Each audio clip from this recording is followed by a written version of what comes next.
Buenas noches, mis hermanos. Bendiciones a todos. Bienvenidos a los que están por primera vez. También le damos saludos de nuestra familia en la fe. Como venimos aprendiendo, hermanos, ahí tiene el libro de Hechos. Vamos a seguir estudiando y a medida que el Señor vaya mostrando para nuestro conocimiento como creyentes, como cristianos, que podamos comprender y entender las Escrituras conforme a lo que el Señor nos muestra día a día. Y eso creo que tiene mucho gozo en nuestras vidas a medida que cada día aprendemos un poquito más del Señor y que podemos tener más conocimiento sobre Él, su persona. El libro de Hechos, como venimos viendo, es un libro muy especial para nosotros como iglesia y como creyentes, en el cual nos muestra, ¿sí?, el principio de la iglesia en Cristo Jesús. Entonces, cómo fue formada, cómo fue instruida, cuál fue su diseño original.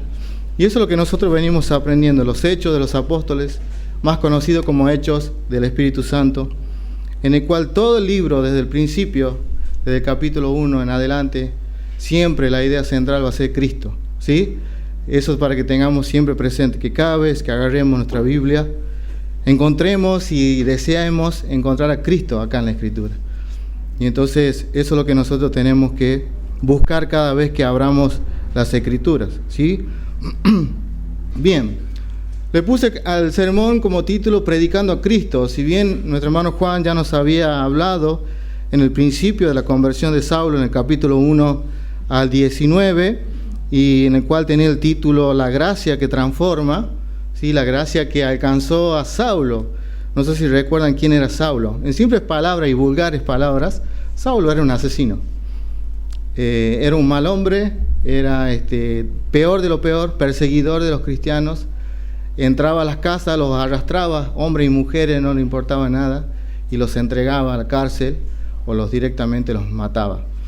Entonces Saulo era uno de los testigos y uno de los que aprobó la muerte de Esteban, ¿se acuerdan?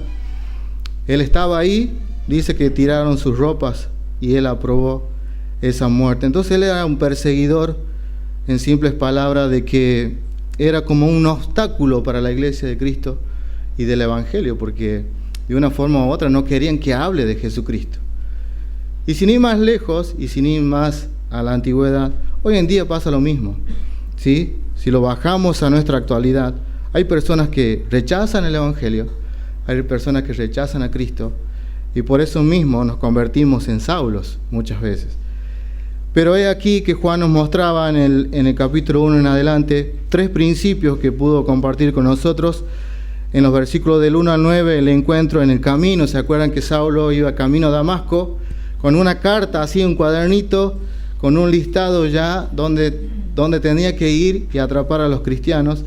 Entonces en ese camino él venía y de pronto le aparece Cristo, ¿sí? Un resplandor impresionante, lo que debe haber sido.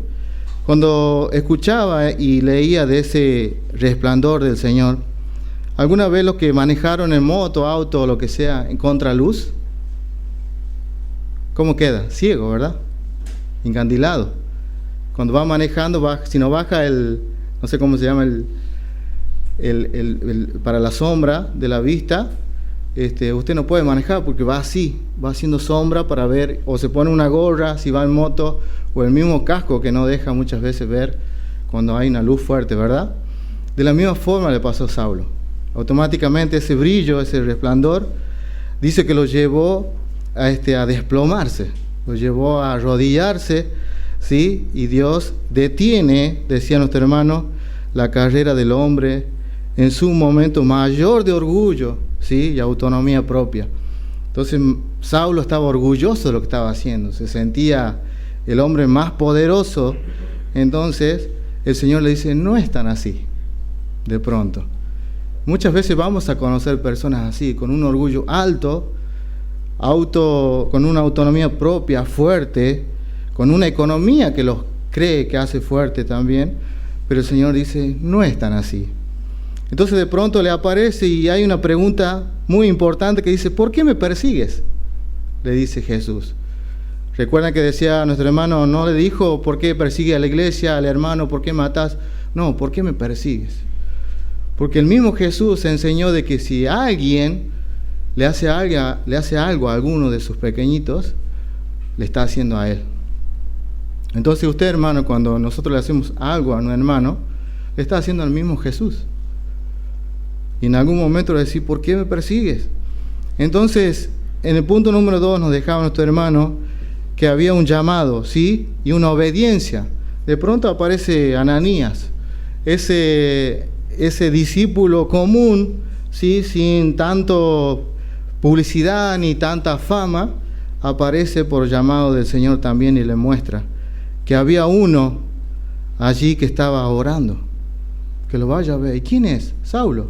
¿Saulo? Sí, Saulo. Tenés que ir a orar por él y decirle lo que va a tener que hacer. Entonces, de esa forma iba el Señor obrando en la vida de Saulo y también en la vida de Ananías, en este caso que aparece.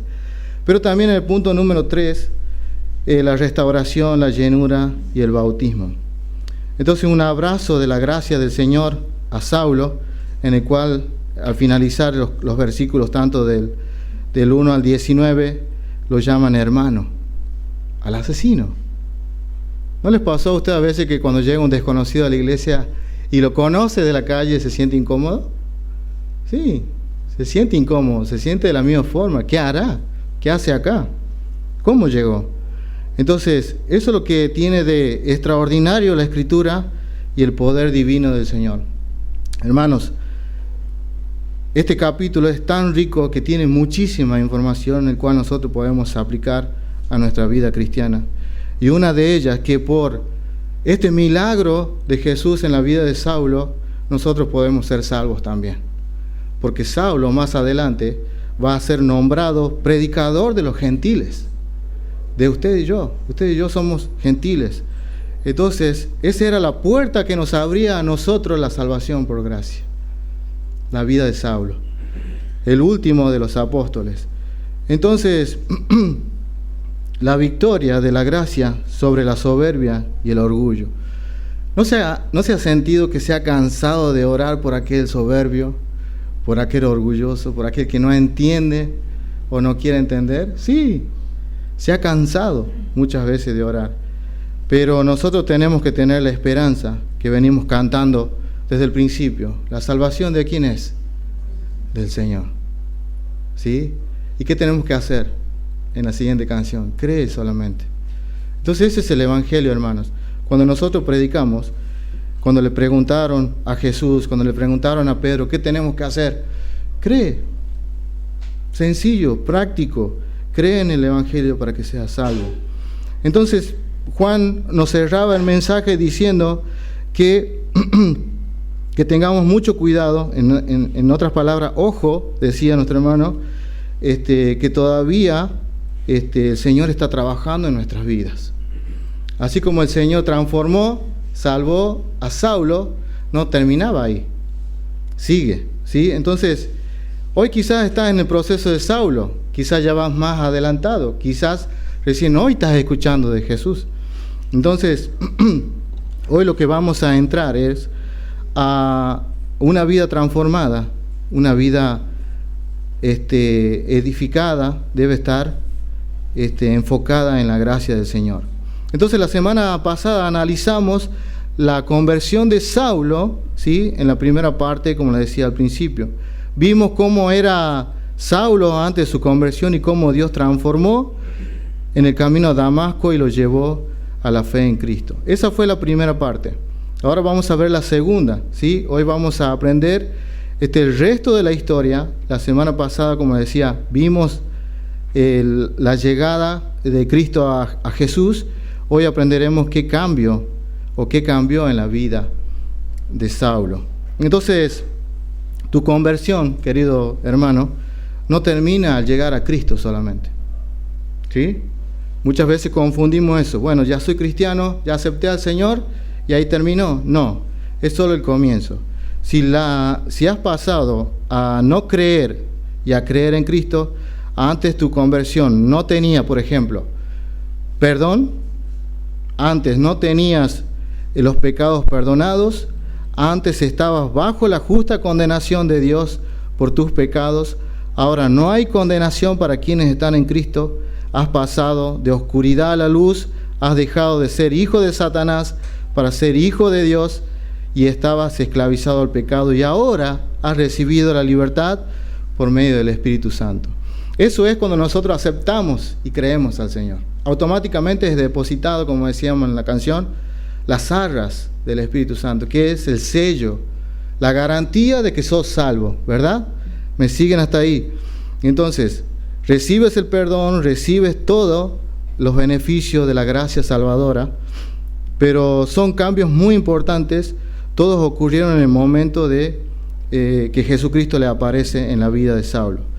Entonces, cuando Saulo se convirtió a Cristo, apenas comenzaba, estaba a punto de experimentar una serie de cambios en su vida, desde su forma de hablar hasta sus acciones y lealtades, pasando por sus relaciones y propósitos en su vida. Entonces, en primer lugar, hermanos, ya tenemos el Espíritu Santo, aquellos que creen en el Señor, tienen el perdón de los pecados, tienen vida nueva y ahora nos falta caminar en Cristo. Entonces los quiero llevar al primer punto, ¿sí? Y a la lectura que vamos a ver. Vamos al Hechos, libro de Hechos 9, por favor, y me acompañan a la lectura desde el versículo 20. Nos deja una clara enseñanza de cómo es una vida cuando llega una persona al Evangelio, cómo la persona tiene que ser instruida a la hora de introducirse en la iglesia, los cuidados. Dice así, enseguida versículo 20, 9:20, enseguida predicaba a Cristo en las sinagogas, diciendo que este era el Hijo de Dios. Antes era un asesino, no se olviden, mataba a los creyentes, y hoy dice, después del encuentro con Jesús, que este era el Hijo de Dios. Y todos los que oían estaban atónitos, asombrados, y decían, ¿no es este el que asolaba a Jerusalén y los que invocaban este nombre? Y eso vino acá para llevarnos presos ante los principales sacerdotes. Pero Saulo, mucho más que se esforzaba y confundía a los judíos que moraban en Damasco, demostrando que Jesús era el Cristo. Sigue diciendo el 23, pasando muchos días, los judíos resolvieron en el consejo matarle. O sea, lo que él tenía de amigo automáticamente se da vuelta, da un giro a la historia y dice, no, hay que matarlo. Pero sus acechanzas llegaron al conocimiento de Saulo y ellos guardaban las puertas del día y de noche para matarle. Entonces los discípulos, tomándole de noche, lo bajaron por el muro, descolgándose de una canasta. La ciudad de Damasco tenía murallas a la vuelta, tenía una sola puerta de ingreso. Entonces, cuando llegó a Jerusalén, trataba de juntarse con los discípulos. Eso es un gran detalle. Cuando llegó a Jerusalén, trataba de juntarse con los discípulos, pero todos le tenían miedo, no creyendo que fuese discípulos. Entonces Bernabé, tomándole, lo trajo a los apóstoles y le contó cómo Saulo había visto en el camino del Señor, en el cual le había hablado, y como en Damasco había hablado valerosamente en nombre de Jesús. Versículo 28. Y estaba en ellos en Jerusalén, y entraba y salía, y hablaba denodadamente en el nombre del Señor, y disputaba con los griegos, pero estos procuraban matarle. Cuando supieron esto los hermanos, los llevaron hasta Cesarea y enviaron a Tarso. Y el 31, y miren el refrigerio después de tanta persecución.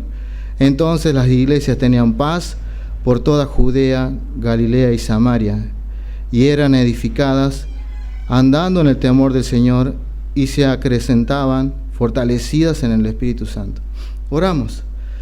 Padre, te damos gracias en el nombre de Jesús, gracias por este día, gracias por tu palabra, Señor. Padre, te ruego que sea tu Espíritu Santo quien gobierne en este momento cada uno de nuestras vidas, Señor. Mira a todos los que estamos acá, Señor, te rogamos por el conocimiento, entendimiento. Ilumina, Señor, nuestras vidas para que podamos verte, para que podamos escucharte. Señor, hoy nos has traído. Quizás muchas cosas no entendemos, pero hoy nos has traído con tu gracia hasta aquí. Y, Señor, ayúdanos a que podamos discernir tu palabra. Gracias, Padre, en el nombre de Jesús. Amén. Es una escena bastante fuerte para un principio de una iglesia. Y muchas de las iglesias también vamos a sufrir esos tipos de problemas, con la llegada de personas, con la llegada de otros hermanos. Entonces, automáticamente nosotros vamos a tener los recursos y cómo podemos manejar diferentes formas, por decirlo así, dentro de la iglesia. Entonces, el primer punto, en los primeros versículos, Saulo predica a Cristo en Damasco. La vida de Saulo, como decía al principio, hace un giro de 180 grados y todo lo que él pensaba que conocía de Dios se desboronó, se desplomó. Todo argumento humano que podía tener, ese es el primer punto que nosotros vamos a sentir y tenemos que tener cuando tengamos un encuentro con el Señor. Todo nuestro argumento humano se tiene que caer en primer síntoma del encuentro con Jesús. Entonces Saulo automáticamente predica a Cristo después de tanta oposición hacia la iglesia. Entonces automáticamente él, dice la Biblia, enseguida predica a Cristo en las sinagogas diciendo que este era el Hijo de Dios. Me llamó la atención una de las primeras evidencias del encuentro con Jesús de Saulo, y lo vemos en el versículo 11. ¿Sí? Versículo 11, le voy a leer acá del 9, capítulo 9, 11. Mire qué le dice el Señor a Ananías. Y el Señor le dijo: levántate y ve a la calle que se llama Derecha y busca en casa de Judas a uno llamado Saulo de Tarso, porque aquí él ora. Cuando nosotros nos encontramos con el Señor, la primera evidencia de conversión, y vaya que Saulo tenía mucho por orar, por todas las cosas que hacía. Entonces me llamó la atención que Saulo automáticamente también oraba. Es llamativo que Dios no diga simplemente que Saulo estaba descansando, bueno, ya recibí a Cristo, me voy a la reposera, o que está pensando en lo que ha ocurrido, ¿por qué me habrá pasado todo esto? No, automáticamente accionó en él, ¿sí?, la oración, la primera evidencia que Ananías recibe de la transformación de Saulo, que él ora. El perseguidor ahora busca a Dios. El perseguidor, aquel que no quería saber nada del Evangelio, ahora busca a Dios. Porque en Gálatas 4:6 nos dice: y por cuanto sois hijos, Dios envió a vuestros corazones el Espíritu de su Hijo, el cual clama: Abba, Padre. Si nosotros recibimos el Espíritu Santo de Dios, automáticamente comienza a clamar en nosotros: Abba, Padre. Empieza a orar en nosotros ese sentir de oración y comunión con el Señor. Saulo no simplemente cambió de opinión acerca de Jesús, de quién era, sino que Cristo cambió su corazón. ¿Ven la diferencia? Yo puedo tener muchos argumentos sobre Jesús, pero es diferente cuando Cristo obra en tu corazón. Es lo que le pasó a Saulo. Tiene mucha información de Jesús, mucha información de la Torá, del Antiguo Testamento, pero cuando Jesús alcanzó acá, todo se devoró. Entonces, hay una frase del pastor y predicador, maestro, si lo conocen, Spurgeon, dice que la verdadera conversión produce una nueva relación con Dios y que la oración es una de las primeras manifestaciones de esa nueva vida. Le vuelvo a repetir, la verdadera conversión produce una nueva relación con Dios y que la oración es una de las primeras manifestaciones de esa nueva vida, por el cual nosotros clamamos: Abba, Padre. Entonces, hermanos, si nosotros creemos en nuestro Señor Jesucristo como Señor y Salvador, debemos llevarnos a autoexaminarnos. La palabra nos enseña que siempre, Pablo le enseña a los corintios: examínense si están en la fe, examínense si creen en el verdadero Jesús. No sean oidores solamente, sino hacedores. O sea, el Señor quiere que nosotros le conozcamos y quiere que nosotros seamos salvos y transformados al mismo tiempo. Entonces Saulo predica a Cristo inmediatamente. No dice que comenzó predicando sobre su experiencia personal. Muchas veces usamos nuestras muletillas, bueno, a mí me cambió esto, hizo esto, yo tengo esto, el Señor hace esto, el Señor hizo esto. No, automáticamente predica a Cristo. La otra persona no se va a salvar porque yo le cuente quién soy yo. Se va a salvar porque le cuente quién es Cristo. Entonces, el centro de su mensaje no era mire lo que pasó, miren cuánto cambié, miren quién era yo. El centro era siempre Cristo para Pablo. Cristo era el que era capaz de transformar ese corazón arrogante, duro. Dice un dicho popular, no hay duro que no se ablande. Bueno, el Señor dice, déjamelo a mí. ¿Sí? Entonces, esa persona manifiesta hoy a Cristo como su Señor y Salvador. Primera de Corintios 2:2 dice, pues, porque propuse no saber entre vosotros cosa alguna, sino a Jesucristo y a este crucificado. Y posteriormente Pablo resumirá su ministerio diciendo, porque no nos predicamos a nosotros mismos, sino a Jesucristo como Señor. Tu testimonio sí sirve, porque es la evidencia de salvación, pero no salva al otro quizás, sino Cristo, transformando su vida. Entonces eso es lo que nosotros tenemos que predicar, hermanos. Muchas veces decimos, sí, te invito a la iglesia, está bien, es un buen recurso, pero no lo va a salvar quizás venir solamente una invitación. Tenemos que decirle, mira, sos un pecador, necesitas estar arrepentido en Cristo Jesús, para que seas salvo ¿de qué? De la condenación, de la muerte. Ese es el Evangelio, quizás duro, pero sencillo a la hora de transformar el corazón. Todos somos pecadores, dice la Escritura, y necesitamos de un Salvador. Entonces, la transformación de Saulo fue demostrada inmediatamente por su proclamación pública de Jesús como el Hijo de Dios. El hombre que había ido a Damasco para destruir la fe, ahora estaba defendiendo públicamente esa misma fe. ¿Cómo nos da gloria a Dios? Cuando nosotros hemos perdido la esperanza por aquel hombre duro que no se quiere convertir. ¿Cómo no darle gracias al Señor? Porque Él tiene la salvación en sus manos.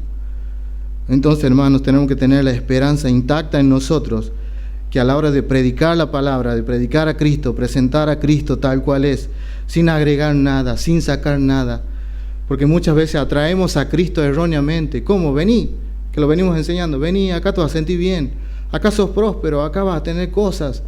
No, hermanos, las personas tienen que saber que son pecadoras, que están muertas en sus delitos y pecados y necesitan de un Salvador. Así como usted un día lo encontró Jesús, usted está acá porque el Señor lo trajo, ¿sabía? Entonces tiene algo especial para usted. Ahora, ¿está dispuesto a ser transformado por esa gracia? Entonces, hermanos, los que lo escuchaban estaban asombrados, dice la Escritura. ¿No es este, le hacen una pregunta, no es este el que asolaba a Jerusalén a los que invocaban este nombre? No sé si les pasó, pero cuando yo me convertí al Evangelio, la primera oposición fue mi familia. Ahora sos creyente, ahora pastorcito, aleluya, amén. Es así, hermanos. Antes nosotros éramos los mismos, perseguíamos a aquellos creyentes. Decíamos las mismas cosas, pero hoy nosotros podemos ver a la luz de Cristo de que por gracia somos salvos por medio de la fe, para gloria del Señor. Entonces hay una enorme contradicción entre Saulo que veníamos viendo en el capítulo 8 y parte del 9. Antes Saulo quería liquidar la iglesia, hacerla desaparecer, porque hay hay personas que son usadas por Satanás para introducirlas a la iglesia y destruir.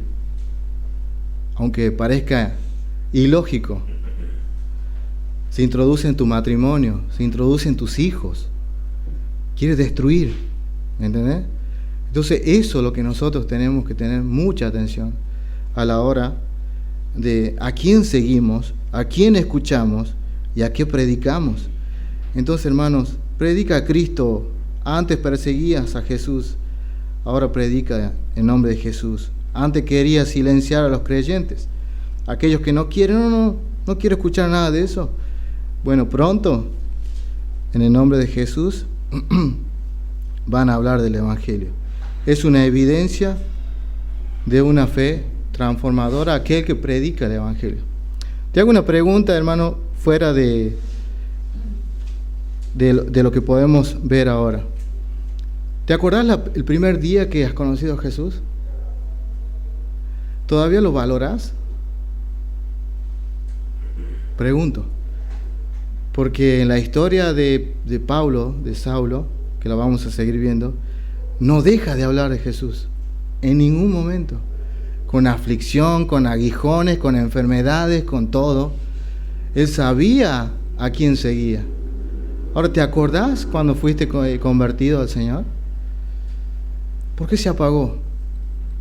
¿Por qué aquellos que querían predicar, arrasar con el Evangelio, hoy no quieren hablar del Señor? ¿Cuál es mi autoexamen? ¿Seré salvo? ¿O solamente creo de Jesús o veo de Jesús de afuera? Entonces, hermanos, tenemos que dar evidencia como creyentes. Saulo es protegido y escapa de los judíos. Ahora el perseguidor, perseguido. ¡Qué ironía! Entonces aquí vemos una verdad importante, hermanos. La conversión no significa ausencia de sufrimiento, y hago un paréntesis acá.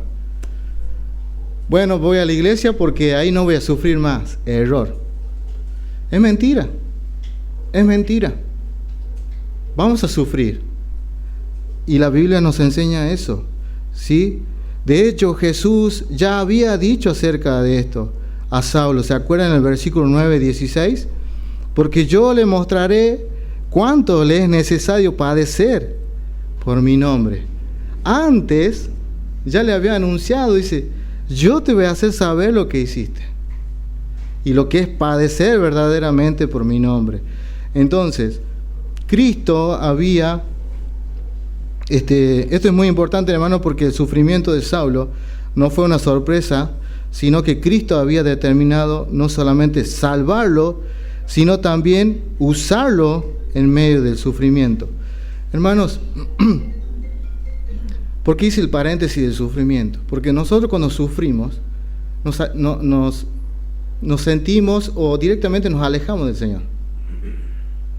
Porque emocionalmente, nuestra alma, ¿sí? Emocionalmente, sufrimos y nuestra primera reacción es alejarnos del Señor, porque queremos evitar sufrir. Pero yo no quería una iglesia tan bíblica, yo no quería una iglesia tan obediente, yo no quería una iglesia tan sana, ni tanto así, no quería.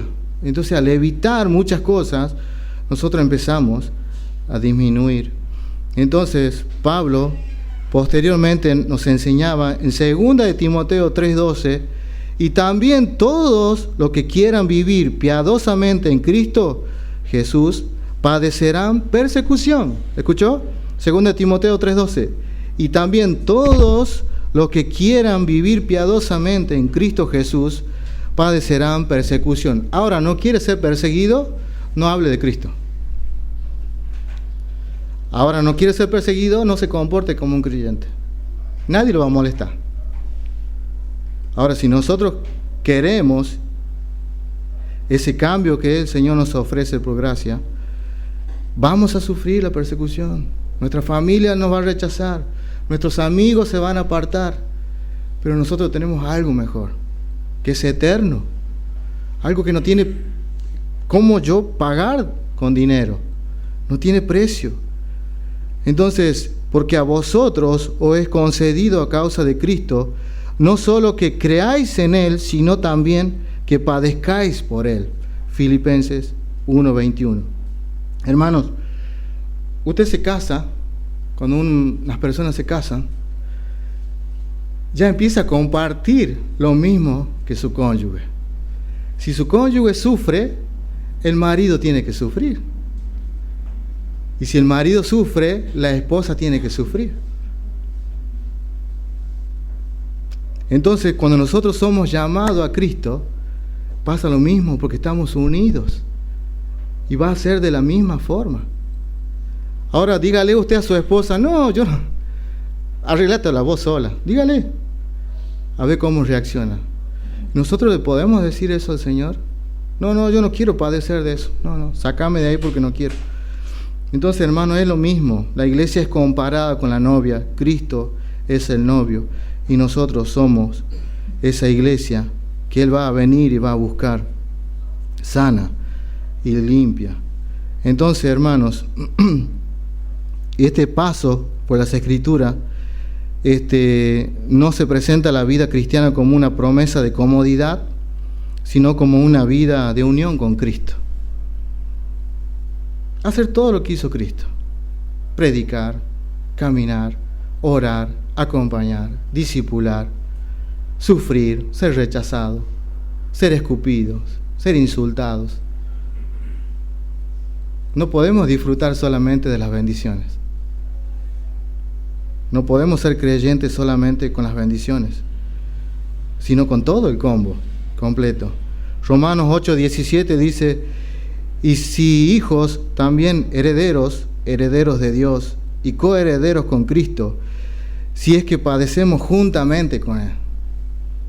La herencia está, nos está esperando. Ahora, si lo llevamos a la parte humana, cuando un hijo tiene herencia de mucho dinero, muchas veces los hijos están así, ¿verdad? Y muchos dicen envidiosamente, bueno, ya tiene el pasto achado, ¿verdad? Ya no tiene nada que hacer. Es verdad, porque humanamente reacciona de esa forma.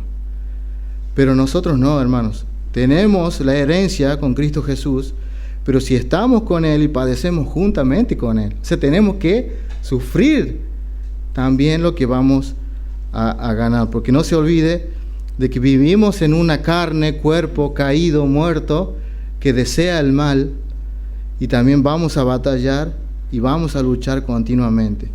Entonces, acá vemos a Saulo alcanzado por el Evangelio, ¿sí?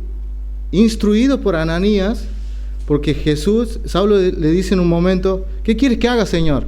Y el Señor no le dice. ¿Se dieron cuenta de eso en la Escritura? El Señor no le dice qué hacer. El Señor lo manda a Ananías para que le diga qué hacer. ¿Qué vemos un principio acá? Bueno, llega una persona nueva al Evangelio, automáticamente va a ser discipulado por Ananías, acompañado, le enseña, le ora. Entonces Saulo, en el punto número 3, Saulo busca reunirse con los discípulos. Mis hermanos, cuando llegó a Jerusalén, trataba de juntarse con los discípulos. Esto es interesante, queridos hermanos, porque Saulo no dice lo que comúnmente muchas veces escuchamos o sentimos quizás: bueno, ya tengo a Cristo, no necesito de la iglesia. Acá no dice eso. Acá dice que Saulo buscaba ¿a quién? A los otros hermanos, a sus discípulos. Entonces, busca a los discípulos, y acá tenemos una importante evidencia de conversión. El verdadero creyente desea estar con el pueblo de Dios. Si usted no es genuinamente convertido, hermano querido, no va a querer estar en la iglesia, no va a querer pasar tiempo con los hermanos. ¿Se entiende? No hay mucha revelación en este texto. Saulo en este caso, buscaba estar con sus hermanos, buscaba de la compañía, no quería estar solo. Entonces, 1 de Juan 3:14 dice: nosotros sabemos que hemos pasado de muerte a vida, en que amamos ¿a quién? A los hermanos. Antes estaba muerto, ahora por gracia soy salvo, tengo vida nueva y ahora amo a mis hermanos. ¿Se entiende? Ese es el proceso que el Señor va a hacer en todos los creyentes que Él traiga a su iglesia, con todos. No es solamente con Saulo, como dije al principio. Saulo fue la apertura para vos y para mí, de que seamos salvos. Entonces, desde una perspectiva, hermanos, la conversión nunca debe entenderse como una experiencia individual, aislada. No existen creyentes llaneros solitarios. Hermanos, Cristo salva a personas para incorporarlos a su pueblo, a la iglesia. Hoy tenés la oportunidad de ser salvo, pero el Señor te quiere traer a su pueblo. Te aparta, te santifica, te cuida, te protege, te enseña, te forma mutuamente. Ese proceso lo vas a vivir, porque esa es la forma que el Señor obra en cada uno de sus elegidos y de sus llamados. Entonces, hermanos queridos, Cristo salva a personas para incorporarla a su pueblo. No te salva para que andes por ahí perdido de nuevo. Te saca de un lugar perdido para ponerte en un lugar donde hay vida. Vimos que en el texto Saulo buscaba a sus hermanos, se fue a Jerusalén. ¿Y recuerdan quién había quedado en Jerusalén cuando se dispersó la iglesia? Los apóstoles, ¿se acuerdan? Y se acuerdan también que cuando se convirtieron en Samaria, ¿quiénes fueron a verlo si eran realmente convertidos? Los apóstoles, ¿verdad? Pedro y Juan fueron a verificar si era verdad que se habían creído en el Señor. Entonces a Pablo no le creía. La mala fama de Pablo, de Saulo en este caso, no le creían, le tenían miedo. Mirá que era asesino, que mataba a todos, que hablaba de todo. Mirá que te chusmeaba y te quería, como dicen por ahí, clavar el cuchillo por la espalda. Tené cuidado con eso. Entonces, ¿qué pasa acá? ¿Cómo obra el Señor? Hemos dicho que Ananías discipuló en sus primeros días a Saulo, ¿verdad? Acompañó. Comieron y bebieron y se presentaron a los discípulos que había en Damasco. Ahora le tocaba una más grosa todavía, porque tenía que ir a Jerusalén, y en Jerusalén estaban los apóstoles. Entonces, el Señor automáticamente manda un acompañante, un testigo, Bernabé. Bernabé interviene. Nosotros tenemos que orar, hermanos, por más Ananías en la iglesia y por más Bernabés. ¿Por qué? Más discipuladores y más personas que lleguen a hablar con las personas. Yo sé que muchas veces tenemos cierta afinidad con algunas personas y hablamos mucho más tiempo. Pero qué bueno sería que cuando termine el culto hables con la persona que nunca hablas y preguntar cómo está. Entonces, Bernabé dice en Hechos 4:36 que aparece que era llamado José, a quienes los apóstoles pusieron por el sobrenombre Bernabé, que traducido es hijo de consolación, un hombre de fe, ¿sí? Bondadoso, piadoso, fiel al Señor. Tomándole, Bernabé le trajo a los apóstoles. Se toma el trabajo Bernabé de hablar con Saulo, de conocerlo. Se acercó a la persona que llegó. Dice, bueno, yo voy a interceder por él porque tengo que introducirlo a la membresía de la iglesia. Ha sufrido muchos años y sigue sufriendo la iglesia, hermanos, cuando no conocemos a las personas y ponemos a trabajar. Y después el dolor de cabeza es fuerte, hermanos. Entonces, aquí aparece una hermosa imagen de la vida de la iglesia. Los discípulos tenían miedo. Bernabé se acerca a Saulo y también a los otros discípulos y le da el testimonio de que como había visto Saulo al Señor, cómo el Señor le había hablado y cómo había predicado en Damasco. Bernabé ayuda a la iglesia a reconocer la obra de la gracia de Saulo. Hermano, esa es la ayuda que nosotros necesitamos.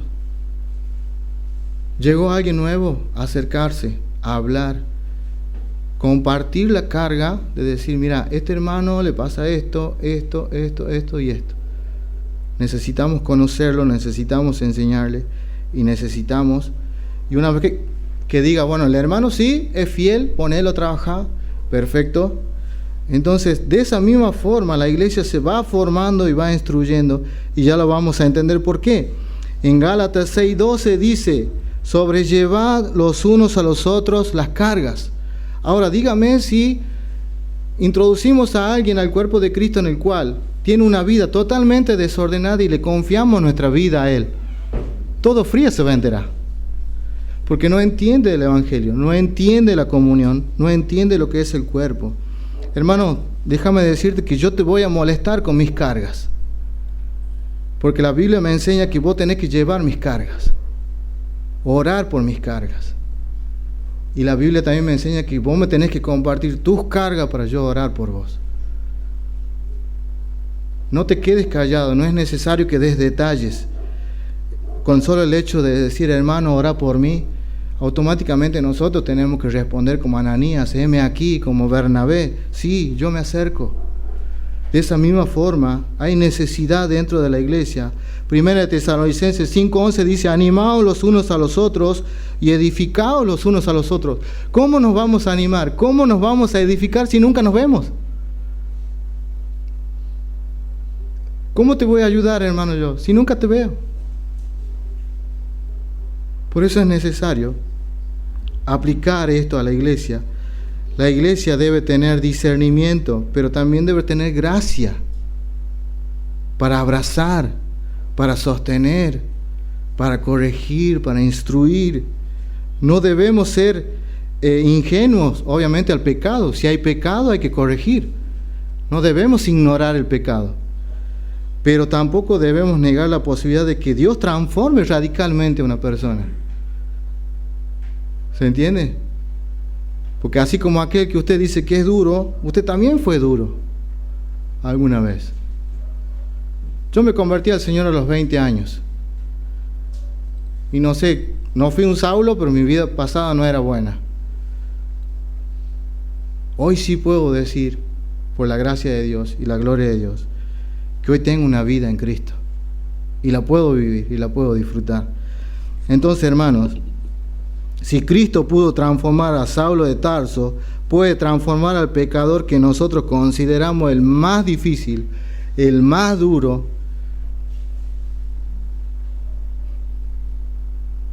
El Señor es soberano. Entonces el punto número 5, Saulo predica y es buscado para ser muerto.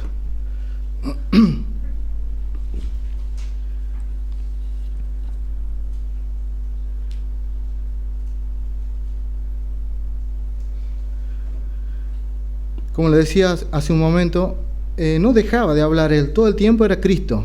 Cristo, Cristo, Cristo, Jesús, Cristo, no hablaba de su vida. Saulo no vuelve a esconderse, ahora habla públicamente de Cristo.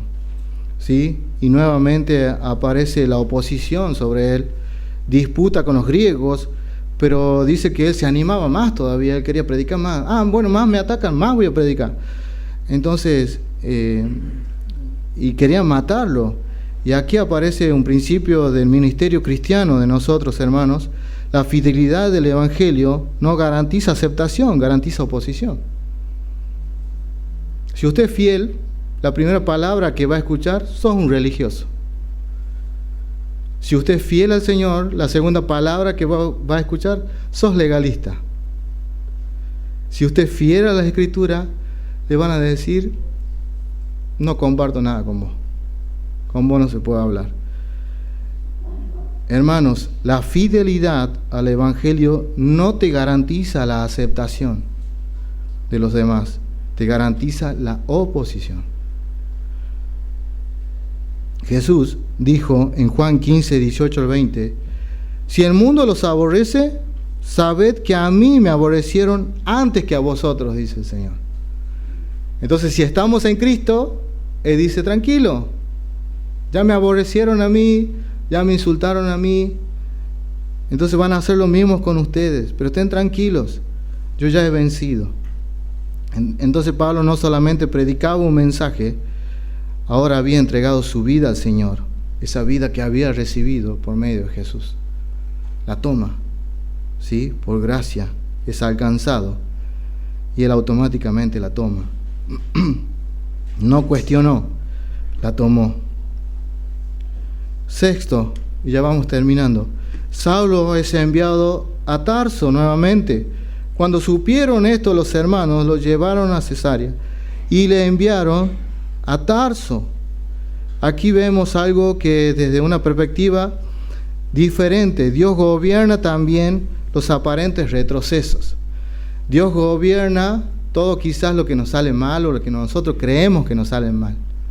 ¿Sí? Acá Saulo lo llevan, dice, bueno, te vamos a llevar porque te van a matar acá.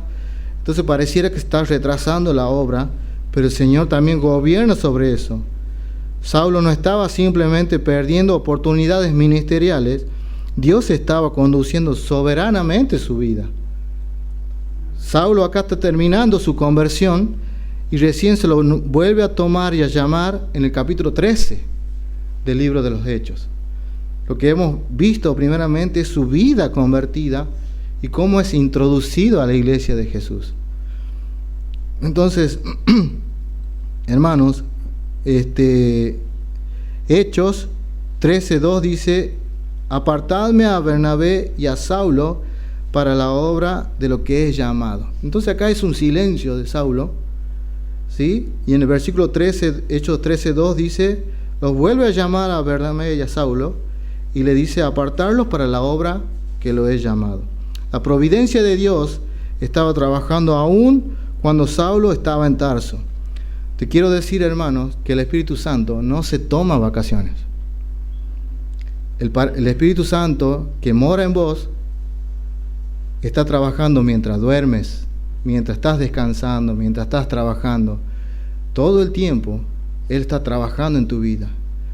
¿Sí? No te olvides, sos templo del Espíritu Santo. O sea, la iglesia sos vos y el Señor anda en vos. Para todos lados. No podemos decir, bueno, hoy lo dejo al Espíritu Santo acá, me voy a la pachanga. No. No podemos. Porque somos uno en Cristo. O somos o no somos. ¿Se entiende? Entonces, el Espíritu Santo mora y da testimonio de aquel que nos llamó. Entonces, como enseña en Romanos 8:28, y sabemos que los que aman a Dios, todas las cosas ayudan a bien. Y hacemos una pregunta: ¿usted ama a Dios? Hago de nuevo la pregunta: ¿usted ama a Dios? Entonces todo lo que está viviendo, sufrimiento o bendiciones, es para la gloria de Dios. ¿Sí? Esté tranquilo, porque todas las cosas ayudan a crecer, te forman, te capacitan. Entonces, último punto, la iglesia tenía paz. Podemos respirar. Cuando la iglesia entra en ciertos movimientos bruscos, llega un momento de refrigerio. Llega un momento cuando en la iglesia, hermanos, vamos a ser genuinos, hay roces de caracteres. Y eso a veces trae tribulaciones o aflicciones. Pero el Señor también junto con ello manda la salida. Y manda ese refrigerio que necesitaba tanto la iglesia primitiva en ese momento. Y nosotros hay muchas veces que necesitamos tanto eso también del Señor. Y estaba con ellos en Jerusalén y entraba y salía y hablaba denodadamente y en el nombre del Señor. Entonces hablaba, dice, todo el tiempo. Quería convencer a todos. Ahora habla públicamente de Cristo y nuevamente procede la oposición. Entonces, hermanos queridos, ese descanso, esa pausa que Saulo tiene y vuelve a aparecer en el capítulo 7, observamos que entonces la iglesia tenía paz en Judea, Galilea y Samaria, y eran edificadas. Escuche eso, eran edificadas, andando en el temor del Señor y acrecentaban, fortalecidas por el Espíritu Santo. ¿Qué principio vemos acá? Esos tres. La iglesia eran edificadas, no solamente crecían numéricamente. La importancia no son los números, son cómo crece, cómo se edifica espiritualmente. Número 2, caminaba en el temor del Señor. La conversión produce reverencia hacia Dios. ¿Cuánto temor tenemos nosotros del Señor? Proverbio 1:7 dice: el principio de la sabiduría, ¿qué? Es el temor a Jehová. Lo hemos hablado anoche con los varones, que tenemos que elegir bien, por decirlo así, y vivir en ese temor del Señor. Y punto número 3, principio 3, crecían en el consuelo del Espíritu Santo. La iglesia no crece solamente por capacidad humana, el Espíritu Santo es quien fortalece y edifica. Yo te puedo empujar, traerte con la carretilla, si es necesario, pero no te voy a hacer crecer. Entonces, hermanos queridos, lo que nosotros tenemos que entender, nos dice en 1 Corintios 3, 6, 7, yo planté, Apolo regó, pero el crecimiento lo ha dado el Señor. Ahora, si ese crecimiento, hermanos, no está pasando en tu vida, examinemos. ¿Fui alcanzado? ¿Fui verdaderamente salvo? Examinamos nuestra fe en Cristo Jesús. Cuando Cristo transforma tu vida, hermanos, esa transformación se hace visible. Es genuino, no es apariencia. La apariencia se descubre, tarde o temprano cae, como la apariencia que tenía Saulo al principio. Todo se derrumbó.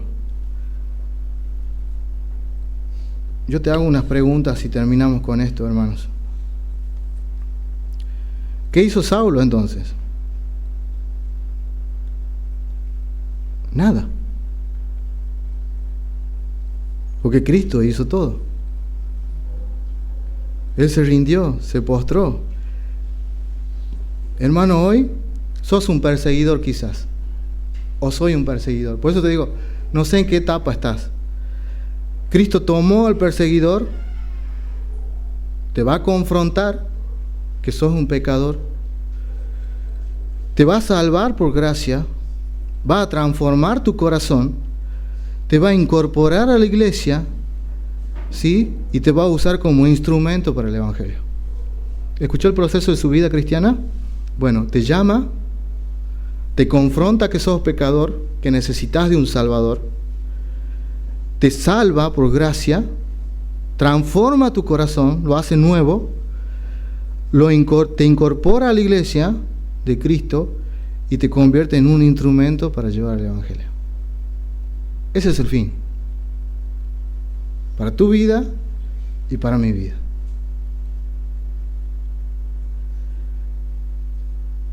Primero de Timoteo 1, del 13 al 15 dice: habiendo yo sido antes blasfemo, perseguidor e injuriador, mas fui recibido a misericordia porque lo hice por ignorancia, en incredulidad.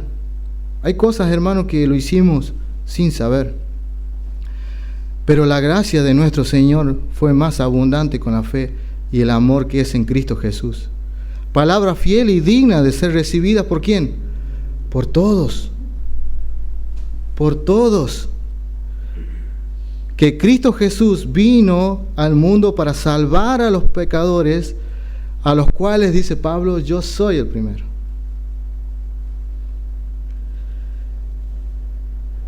Entonces, si Cristo pudo salvar, hermanos, nuevamente te lo digo, a Saulo, no existe pecador demasiado lejos de la gracia de Cristo que no pueda ser transformado. Pero también debemos hacernos muchas preguntas personales, muchas. Y tienes que ser muy honesto con vos mismo y el Señor. ¿Cuáles? Te traje algunas, a la cual yo me hice preparando el sermón.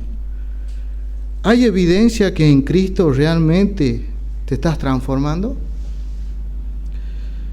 La primera evidencia fue que vimos la oración. ¿Cómo es mi vida de oración? ¿Hay amor por Cristo? ¿Sigo teniendo amor por ese Salvador que me salvó de aquella vida de oscuridad? ¿Tengo amor por la iglesia del Señor? ¿Busco a mis hermanos? ¿Tengo el deseo de obedecerlo?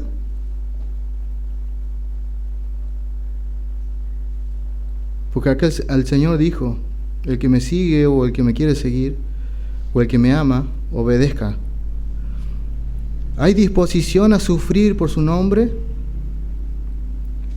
¿Hay un cambio visible respecto a la vida anterior? Hermano, ¿seguís hablando mal? ¿Seguís murmurando? Esa es la vida anterior. ¿Seguís en tinieblas? ¿Seguís haciendo cosas indebidas? ¿O eso quedó al pasado? En la oración de nuestro hermano Josi decía este versículo que está en 2 Timoteo 1:7, porque no nos ha dado Dios un espíritu de cobardía, sino de poder, de amor y dominio propio. Hermanos, esta gracia que salvó a Saulo y que te salvó a vos y a mí, es la gracia que también transforma. ¿Por qué puse este versículo, hermanos, acá? Porque eso es lo que tenés vos, adentro tuyo. Dice, porque no nos ha dado Dios un espíritu de cobardía. Tenés un espíritu dentro tuyo. ¿De qué? Poder, amor y ¿qué? Entonces, si tengo un espíritu de poder, ¿por qué tengo miedo de hablar del Evangelio? O de corregir a alguien, o de ayudarlo. ¿Por qué tengo miedo? Si no soy un cobarde para hablar del Evangelio. Porque tengo el poder en mí, por medio de Cristo. No me avergüenzo del Evangelio, porque es poder de Dios.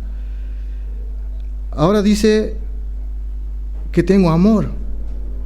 No, a este no lo quiero ni ver. Cruz. ¿Es problema de amor o es problema de que no aplicás el amor que está en vos ya? Punto número 3. Dice el versículo, dominio propio. ¿Es problema de carácter o es problema de dominio propio? Yo soy así y así moriré. Pero el Señor dice que tenés dominio propio, o sea que podés controlar esas acciones. ¿Se entiende? Este vaso de agua, póngale un ejemplo, sea un vaso de vino, y yo sea un alcohólico, y el Señor me transforma, yo tengo poder para decir no en mí. Amor para amarme y también dominio propio de decir no. Vos tenés el dominio propio para cortar el chisme. ¿Por qué? Porque lo tenés, hermanos. Timoteo 1:7. No es problema de carácter. No es problema de tu carácter. Es el problema que no querés ejercer el dominio propio. Bueno, yo hablo así, soy mal hablado. Dominio propio. Yo insulto así nada más, dominio propio. ¿Se entiende? Esa es la forma que nosotros debemos caminar en Cristo. No, hoy no quiero ir a la iglesia. Dominio propio. Poder. Amor a mis hermanos. ¿Ven? Tenemos todo. Pero nos olvidamos y no ponemos por obras lo que ya hemos recibido en Cristo Jesús. Hermanos, nos examinemos, porque si esto que nombramos recién no está funcionando en nosotros, no está. No está. Entonces, un Saulo verdaderamente convertido no necesita que lo empujen a predicar. O alguien le dijo, anda y predica. Anda a la iglesia. No, nadie lo impulsó, es voluntario. Porque el Señor clama, Abba Padre. Quiere juntarse con su Creador, con su creación, con su pueblo redimido. Entonces la gracia de Dios dentro de funciona como un fuego, hermano, que consume todo temor de hombre. Esa gracia que vos tenés, regalo, dentro tuyo, tiene que ser un fuego que te lleve al Señor todo el tiempo. Una zarza. Esa es la gracia que salva y esa gracia que transforma. Querida iglesia, lo que hemos visto, este recorrido de Saulo, es el recorrido que vas a tener en tu vida como creyente. Nos recuerda que nadie está fuera del alcance de la gracia de Dios, pero también que una vida transformada por el Evangelio no se puede esconder. No se puede esconder. Que el Señor nos ayude, nos concede esa misma convicción que tenía Saulo y valentía para saber decir no, para apartarse del mal, de la oscuridad. Hoy el Señor te trajo, como dije al principio. ¿Qué decidimos? Te hago una última pregunta. Saulo dice que el Señor lo llamó y él se desplomó de rodillas, ¿verdad? Dice que en el día del juicio toda rodilla se doblará y confesará que Él es el Señor. ¿Cuándo te quieres arrodillar? ¿Ahora? ¿O el día del juicio? Oramos.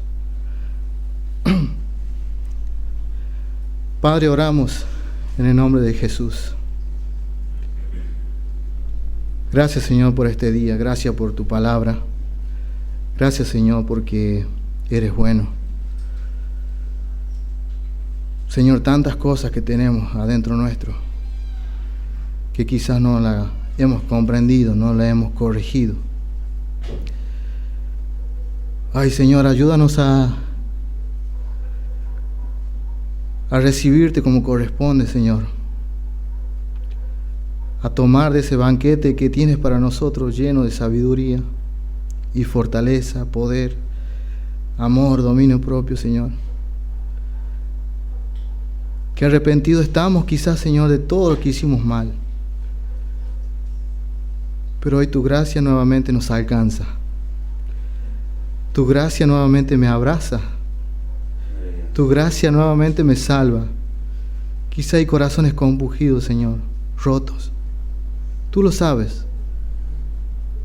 Ruego sanidad, Señor, para sus vidas. Restauración. No nos deseches, Señor. Escucha nuestro clamor, nuestra oración. El que está en nosotros es mayor y el que está en nosotros clama, Abba, Padre. Oramos, Señor, a aquel que nos alcanzó y nos salvó. No permita, Señor, que nos desviemos. Guarda tu iglesia, cuida tu iglesia, santifica tu iglesia, Señor. Dale el crecimiento necesario. Señor, así como hemos aprendido hoy, enséñanos a amarnos los unos a los otros. El mundo está perdido, Señor, y hoy nos revestimos de la armadura de Cristo. Sin darnos cuenta, Señor, nuestra familia se desmorona. Nuestros amigos se pierden, nuestros hijos, Señor, en peligro todo el tiempo. Te rogamos piedad, Señor. Te rogamos perdón. Sálvanos, Señor. Dejamos este momento precioso, Señor, en tus manos de comunión. Y hoy arrodillamos nuestros corazones, Señor. Inclinamos nuestros corazones hacia tu presencia. Y que Él sea el que transforme nuestras vidas. En el nombre de Jesús. Amén y amén.